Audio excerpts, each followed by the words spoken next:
ہماری عزتوں کا جنازہ نکال دیا اس نے. برا ہم نہیں، نور کر رہی ہے ہمارے ساتھ. میں نے اسے کہہ دیا جانے کے لیے تو وہ جائے گی یہ بلا سے، چاہے تو اسی لڑکی کے ساتھ چلی جائے. لیکن جائے گی کہاں وہ؟ بھلے کہیں بھی جائے. میری بیوی کی حیثیت سے اگر تم چاہو تو تم اب بھی اس گھر میں رہ سکتی ہو. میری بات ماننی پڑے گی. اس کے لیے تمہیں شراب کے پیچھے بھاگ رہے ہو. کیا ارادہ ہے؟ تمہیں شاید یہ شراب ہی میرا مقدر ہو، کیا پتا مام. میں ایسا سوچ بھی کیسے سکتی ہوں؟ کیا بکواس کر رہی ہو تم؟ ذوالفقار شاہ تم سے شادی کرنا چاہتا ہے تو تم کیوں نہیں سوچتی اس بارے میں؟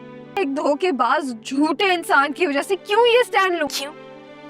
جب سالار شادی کر سکتا ہے تو تم کیوں نہیں کر سکتے؟ سالار کی دوسری شادی کی گھر میں تیاریاں جاری ہوں گی. تبھی سالار نور کے پاس آئے گا اور اسے کہے گا کہ تم اب بھی اس گھر میں میری بیوی کی حیثیت سے رہ سکتی ہو، لیکن اس کے لیے تمہیں میری کچھ شرائط ماننی پڑیں گی. ادھر ہی دوسری طرف سالار کا باپ نور کو کسی صورت بھی اپنے گھر میں رکھنے کے لیے تیار نہیں ہوگا. اسے یہی لگتا ہوگا کہ نور نے ان کی عزت کا جنازہ نکال دیا تھا، اسے اس گھر میں رہنے کا کوئی حق بھی نہیں ہے.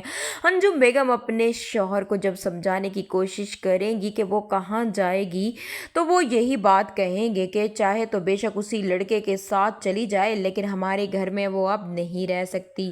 عالیہ دوسری طرف نور کو یہ مشورہ دے گی کہ تمہیں بھی سالار کی طرح دوسری شادی کر لینی چاہیے، اور جب ذوالفقار شاہ تمہارے ساتھ شادی کرنا چاہتا ہے تو آخر تم اس کے بارے میں سوچتی کیوں نہیں ہو؟ میری مانو تو اسی کے ساتھ شادی کر لو. نور اپنی دوست کو بتائے گی کہ تم اپنی بکواس بند کرو، وہ نہایت ہی جھوٹا انسان ہے. میں اس انسان کے لیے اتنا بڑا سٹینڈ کیوں لوں جبکہ میں اس میں 1% بھی انٹرسٹڈ نہیں ہوں. وہیں پر ہی آپ لوگ دیکھیں گے کہ